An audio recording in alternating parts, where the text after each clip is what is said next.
Wrestling Sheet SmackDown recap. I am your host, ProWrestlingSheet.com, editor-in-chief Ryan Satin. And if you're watching via YouTube, you can see that I'm alone. I'm a loner here. I'm all by myself. It feels weird. I've never done one of these shows all by myself. I was gonna start singing the song all by myself right there, but that didn't. I'm gonna save all of you the trouble of me doing that. Roka, as he said yesterday, is on vacation. Not vacation. He's off on a mission abroad. He's gone. He's not here. He's going to Australia. And I was gonna have Jay Washington sit in to replace him for the day, but Jay Washington got sick, and it was the last minute. So I went to Twitter asking people to throw their name out there to see if anyone was interested, but I didn't get a ton of people. And those of you who did, I appreciate it, but I was looking for someone who was local and someone who I've already met in person maybe once or twice before. So I appreciate those of you who did reach out, but I'm gonna just try and do this alone. It's probably not gonna be as long as the normal recap shows, but I didn't want to leave you all hanging. So I guess we should just get into it. The show, I liked it. I thought it was a good, fun episode of the show. Wasn't similar to Raw. It was kind of middle of the road, but overall, I mean, it was an enjoyable 2 hours that was very easy to digest. I didn't have a ton of things that I disliked about it, to be honest with you. So let's just kick into it. And just to give a little shout out here, normally Roka does the notes when we do these. So I'm going to be kind of referencing the results that were written up by ProWrestling.net. I'm a big fan of ProWrestling.net. So as just a little bit of a guideline here, I'm going to look at their SmackDown recap. But if you've never heard of that site, also a good website. You should check them out when it comes to results and all that kind of stuff. Big fan. They stay on top of those kinds of things. So show kicks off with Roman Reigns, more about the murder attempt. And Roman was asked if he had anything to say to Rowan and Bryan, and he said he did, but he was going to wait to say it in the ring later in the show. Then we get Kofi coming out. Kofi cuts a promo where he's talking, obviously, about Randy Orton. He said that Orton likes to slither around the ring, talking about him being stupid.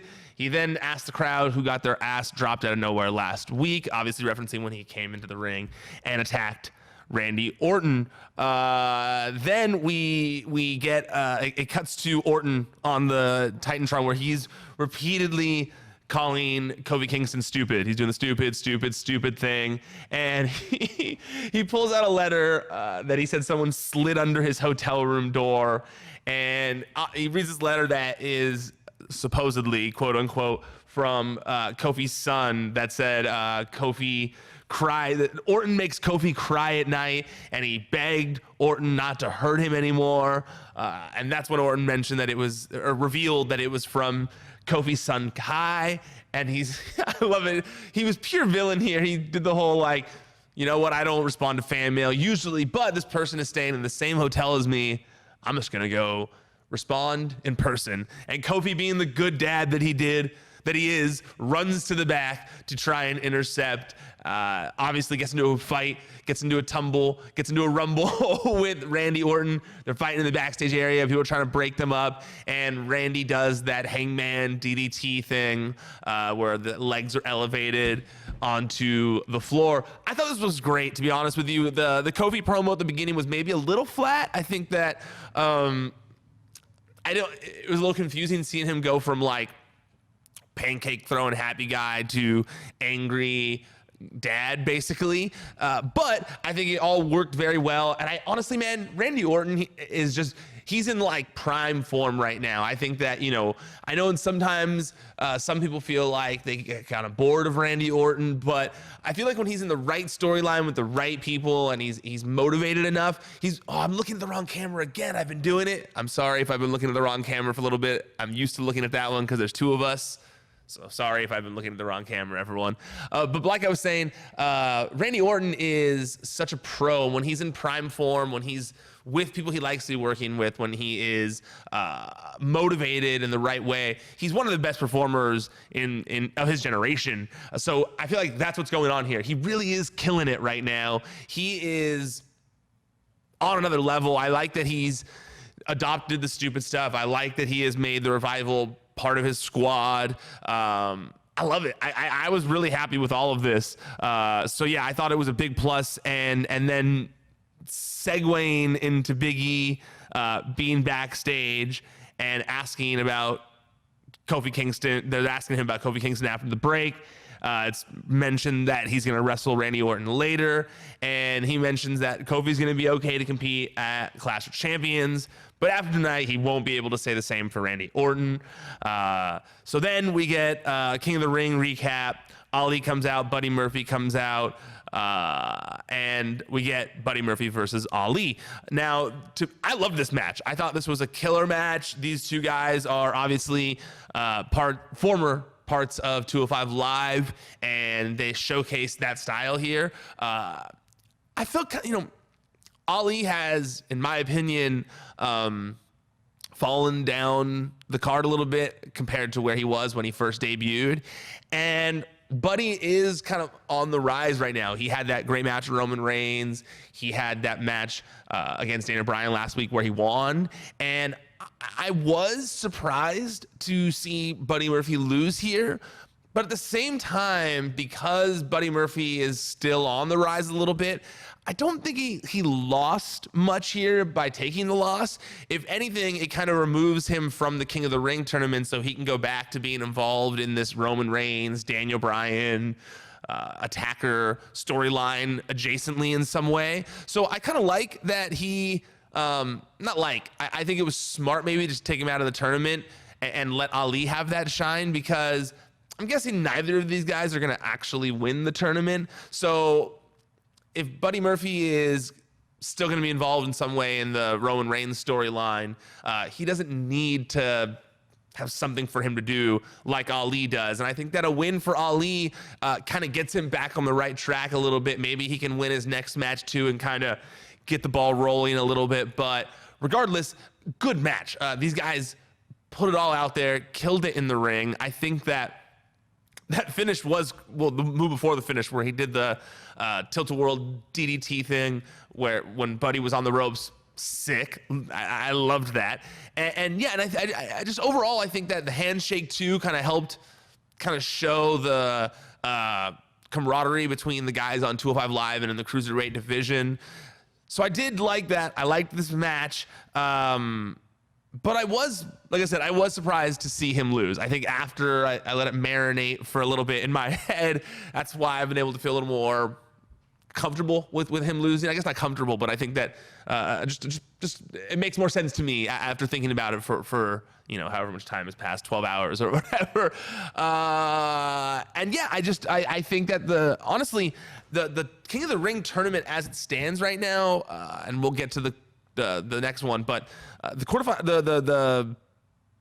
King of the Ring as it stands right now is like really good tournament, or the really good competitors that are still left. I know some of you are gonna say Baron Corbin's still left in there, but I kind of like that Baron Corbin stands out among the pack. He's a little bit different. He's not like the quick, flippy, fast style. Even Samoa Joe he does dives to the outside and stuff like that. So I like the competitors that are still left in it, and I think that ultimately I think that Ali was the right choice to go over here. Okay. Oh, also they have the handshake. So like I said, there's that camaraderie between them. Then we get backstage. We get a segment between Ember Moon and Bayley. I'm gonna sip my coffee here because it was boring anyways. Oh man, talking alone for this long. That was a lot.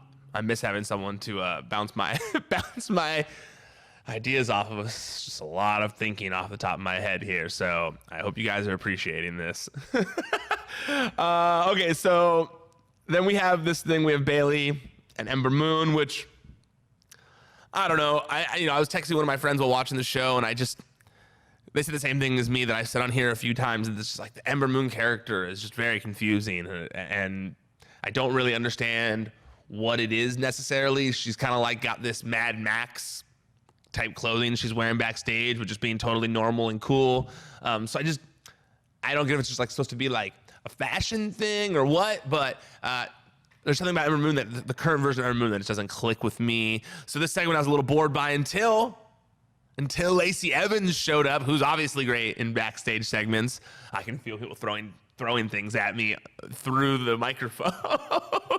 But I mean, Lacey's fun, at least in backstage segments, in my opinion. We were talking on the Raw recap yesterday, and Roka was asking where Lacey Evans was. So I'm kind of mad that he's not here now, because I would have been like, well, there you go. Ask and you shall receive, Roka. You jinxed the people who didn't want to see her, though. I liked it, though. I think that, she's a fun character, and her character at least makes sense. Unlike Ember Moon, who is great in the ring, obviously, but her character just doesn't quite make sense necessarily to me. The character of Lacey Evans is very, very, very evident. She projects exactly what she wants you to see, and I like it. That's me personally. So she claims to be the face of the division. Lacey, they laugh at her. And she challenged Bayley to a match later. Match is accepted.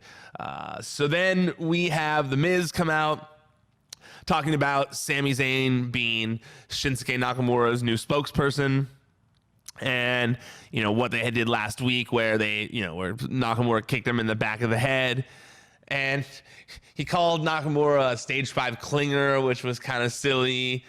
He's supposed to be like a face, and that's just a random old reference, but it made me laugh regardless. Then Miz keeps putting Nakamura over. He calls him the King of Strong Style. And then he calls out Sami Zayn, and while calling out Sami Zayn, Miz talks about being the greatest Intercontinental Champion in WWE history, which is also not very face-like to do. I don't know. Maybe I know that without Roka here, I'm trying not to get too off topic here, but just the Miz's face character just doesn't click with me. I feel like all his heat was lost in the Shane McMahon storyline. He hasn't been able to recover it, and I really want to see him go back to being a heel as soon as possible. I know like I said, I'm assuming it's because of Miz and Mrs., and they don't want to have a heel as the lead of his own reality show, but I'm not feeling the Miz in this current form. The Miz as a heel is one of my favorite wrestlers, one of my favorite characters in WWE. But God, I'm just not feeling this face version. Maybe this Sami Zayn Nakamura stuff will help with that a little bit, but I'm just personally not feeling the Miz face run right now. Finally, we get Sami Zayn interrupting, calls himself a liberator. He's talking about his relationship with Nakamura. He doesn't like Miz talking about the Intercontinental Championship like it was his. He says that I like the line where he said that Nakamura was the king of strong style while the Miz was the king of weak style. And then Miz invited him to the ring. Sammy didn't want to come into the ring. And then when Miz got out of the ring, he gets blindsided by Nakamura again. And honestly, this was maybe one of the funniest parts of the show to me. Sami Zayn just being like a total asshole and doing the as Nakamura is beating the crap out of Miz. I laughed at it. I probably watched that laugh 100 times. My girlfriend was so annoyed by the end of the night because I had watched it so many times. It was making me laugh every single time. Similar to that Jeff Goldblum video that came out during the week or over the weekend, where they ask him about Spider-Man, and he's just like, what? This is the first time hearing of this. I'm crestfallen. And his face is like he's really invested in everything the girl is saying. I watched that 100 times too. I laughed every single time. This is along those lines because Sami Zayn's voice sounded so funny to me. He sounded like a bird at the zoo or something, and it was a delight. I cracked up the whole time. They bring him back into the ring, and Sami Zayn is still going off on Miz, saying he had no respect for artists or artistry, and then told Nakamura to give him his Hollywood close-up, and Nakamura gives the Kinshasa. Zayn continues screaming into the microphone. If you didn't watch this for some reason, this is the segment to watch. If you like just the silly pro wrestling segments that don't necessarily insult your intelligence but still make you laugh because they're silly, this was one of them to me. I mean, Sami Zayn was so over the top here that it just worked. I think that he was trying to do something a little bit different to feel like this pairing with Nakamura it stands out as something different than what he's done as a pairing with Kevin Owens. I felt like it did a little bit. He's just so over the top right now and so just ridiculous that I think it works. And it might actually be a good thing for the two of them and maybe eventually lead to something better for Sami Zayn down the line when he's actually wrestling in matches. So we'll see. But I really did enjoy this a lot. Kevin Owens goes into Shane's office next. Elias is sitting there. Elias says Shane's not there. Kevin looks happy, walks away. Bayley comes out for her entrance, and we get Lacey Evans versus Bayley. For those of you listening to audio, I'm sipping a coffee. I apologize.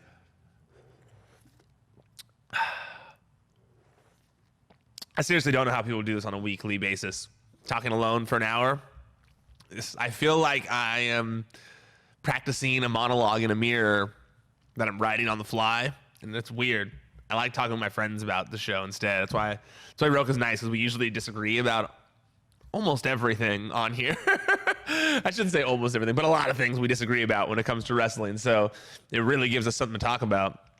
I'm not used to just like no one disagreeing with me or even agreeing with me. I'm just kind of like a crazy person talking to myself.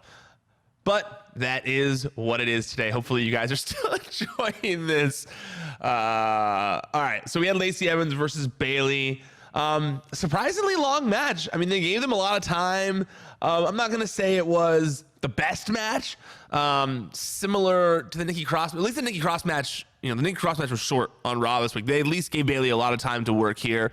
They like Lacey Evans, obviously, so they want, the two of them to have some time in the ring. And I thought it was fine. It wasn't like a bad match by any means, but it wasn't obvious. It wasn't like some match that blew me away either. I think it was nice to see Lacey Evans back in the ring. She got to showcase some of her moves. We got the Charlotte thing where Charlotte comes out and she starts to watch, and then Bayley is like showing off for her.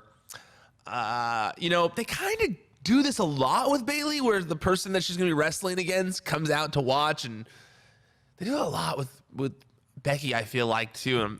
It's like a very easy crutch to go on. I don't know if it added that much to this match. So I wasn't like super invested here. I kind of want Charlotte just to win the women's title back, and I want something new for Bayley. Honestly, I'd like her to lose title to Charlotte and then go join Sasha Banks and then both be heels, and just we get a new attitude for Bayley.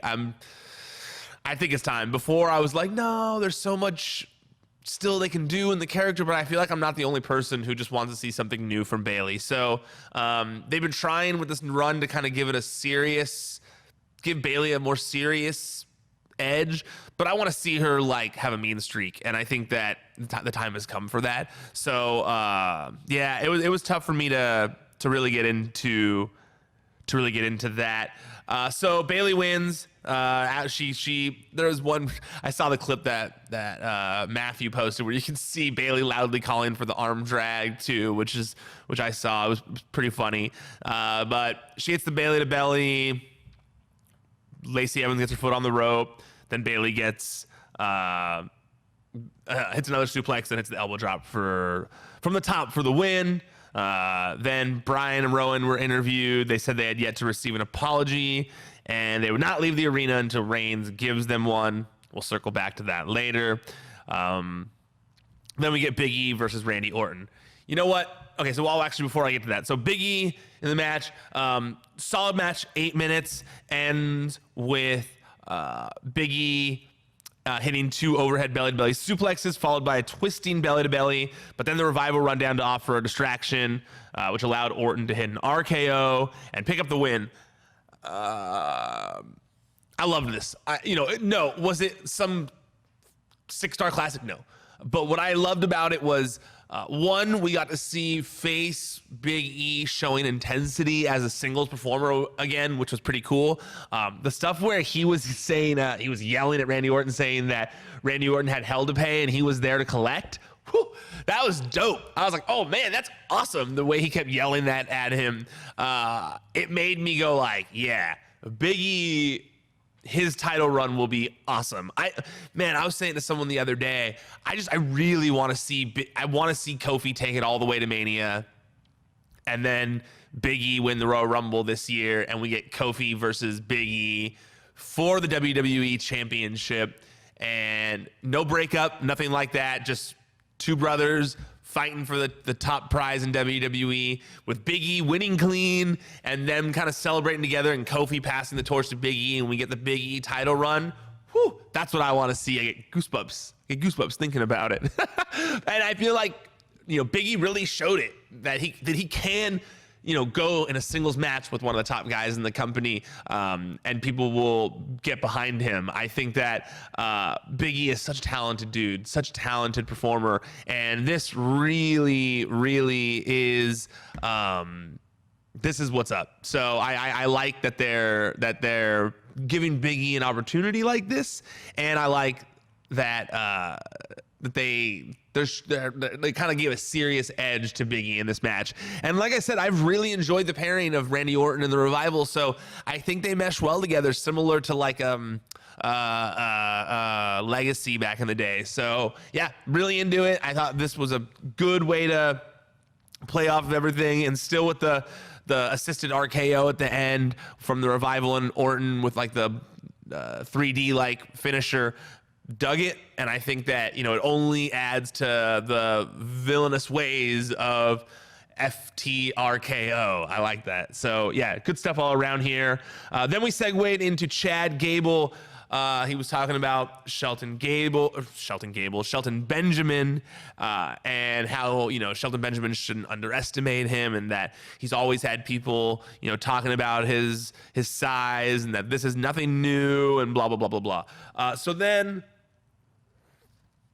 we get Elias in the ring,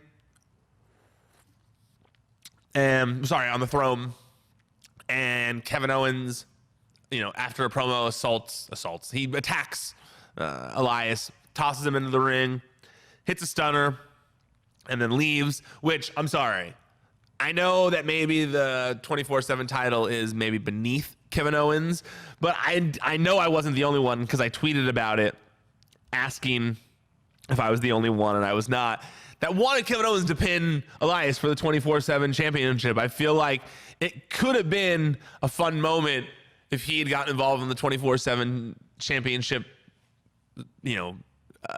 scene as well, because, he's not, he's got the Shane McMahon stuff, but God, I'd rather him be doing anything else, and him just hitting stunners on any single person who tried to take the 24/7 title from him could have been gold.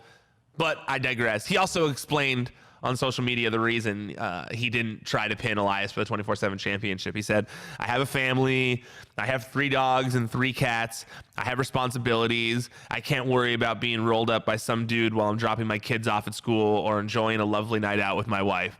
Congrats, Drake Maverick, though. Have fun with all of that. And the reason he congratulated Drake Maverick is because after the stunner, R-Truth sneaks in to try and pin Elias, but then Drake Maverick stops him from making the pin to sneak in himself and regain the 24/7 championship. He runs away with the title, celebrating, which means he might finally get to consummate the marriage. Fingers crossed. Good luck, Drake. I hope it happens for you. But I actually really hope that she pins him during the process, because that will be gold, Jerry. That'll be gold. So then we got Shelton Benjamin versus Chad Gable, and this is a short match, I know, but God, Chad Gable's one of those guys who delivers every single time he is given an opportunity, whether it's a backstage promo, a short match, whatever, long match on 205 Live.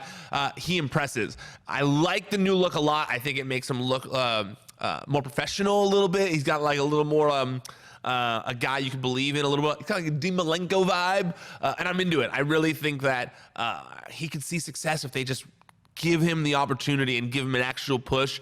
I don't know if the Shorty G stuff, which is where it seems like they're going, is necessarily going to be that, but the fact that he's getting a push lately has been awesome. The fact that he got a match here where he was getting to do cool stuff was dope. I'm a huge Chad Gable mark. So I'm there was really cool stuff in this match. Innovative, the rolls, everything. So more Chad Gable, please. More Chad Gable. And then at that point, we have the semifinals. The quarterfinals set for King of the Ring. Next week, we've got Joe versus Ricochet, Cedric Alexander versus Baron Corbin, Ali versus Elias, Chad Gable versus Andrade. Honestly, Chad Gable versus Andrade sounds like it could be the sleeper hit of the whole tournament. I'm very interested to see who wins that match, because those two guys are maybe two of my favorite wrestlers in WWE, of just like guys whose matches always deliver, in my opinion. So if they get like a 15-minute match on SmackDown, those two, that'll be awesome. We will all be the winners of that. So I'm pumped for that. And even though this match was short, I liked that they at least got an opportunity to do something in the ring with these guys. All right. Lastly, we've got Roman Reigns stuff. The last cliffhanger of Roman Reigns, the next cliffhanger of Roman Reigns' attack angle. Roman Reigns comes out, then Daniel Bryan and Rowan appear on the monitor and say that they want an apology. They're asking for Daniel Bryan to say sorry. Roman pulls the crowd. They say not to apologize. And then Roman says, well, let's watch this other video and see if I still need to apologize. And the video is very similar to the one we already saw, where you can see what a guy that looks like Rowan scampering away. Although this one's a little more on his face, because it's, for some reason, there's a camera set up in the angle of where the crates fell down, which I don't understand why that angle wasn't available. Why that camera wasn't available, the footage from that camera wasn't available since day one, but it happened. They show it. It looks very clearly like Rowan this time, and Rowan looks a little freaked out. And Daniel gets angry, starts slapping Rowan, and he's like, I hate liars. You lied to me. You lied to me. And Rowan's like, no, no, no. And looks guilty this time. And he sends Rowan away. And Bryan storms the ring saying, like, I hate liars. I didn't know anything about this. I had no idea. I've been trusting this guy for a year. I don't know how he could do this to me. But that he didn't tell Rowan to do it. He can't believe it. And then when he gets in the ring, Roman hits him with a spear, and that's the end of the show. So here's the thing. I think we're to believe that somebody else has been telling Rowan what to do here. I don't think we're supposed to believe that Daniel Bryan didn't know. I'm pretty sure it's not. I think it's someone else is pulling the strings here. So I kind of like that, to be honest with you. It seemed very much like it was going to be Daniel Bryan, but now that it's not Daniel Bryan, and we've gone, beyond SummerSlam, it didn't lead to a SummerSlam match with Daniel Bryan and Roman Reigns or anything like that. I kind of like that there's a mystery up in the air again, that Rowan is mysteriously working with someone else. The Luke Harper thing still holds weight. I really do like that theory. If they're gonna, if they're not gonna grant Luke Harper his release, Luke Harper versus Roman Reigns would be a great feud. It would make sense that, Rowan has been working with his old buddy, Luke Harper, who also wants to kind of just be himself on WWE TV, just like Rowan. I like it. I'm into it. So, I think that maybe that's where they're going. And if it's not, if it's someone else, cool. I'm into it. I like that we've got some time. This one was less of a cheesy cliffhanger, in my opinion, because it wasn't something where you go, well, why didn't he say all this when they were face to face a week ago? Why did he wait to say this on camera a week later, and things of that nature? So it's a little less goofy and a little more like, I wonder where this was going. All right. Well, I want to hear from you. I want to know where you think this is going. Hit up the comments below and tell me if you think that Daniel Bryan's character is quote unquote lying, that he was involved, that he's still the one pulling the strings. Do you think maybe Luke Harper's involved? Do you think it's someone else that I'm not thinking of? Hit up the comments below. Let me know. I want to hear it. And tell me what else you thought of SmackDown as well. But also, make sure you check ProWrestlingSheet.com throughout the week for all the top stories in the world of professional wrestling. If you want to just watch the shows as opposed to looking at the website, though, go to youtube.com/C/Wrestling Sheet. That's where you can find the video that I do of Raw and SmackDown recaps. You can find Wrestling Sheet Radio, interviews, and more. Just check out youtube.com/C/Wrestling Sheet. Subscribe, like the videos, comment. I reply to a lot of them. So please keep doing that. I appreciate it very much. But also, if you just want to listen to the audio while you're driving, working out, cooking, doing whatever, I don't judge what you do. I'm not going to judge what you do while you're listening to podcasts.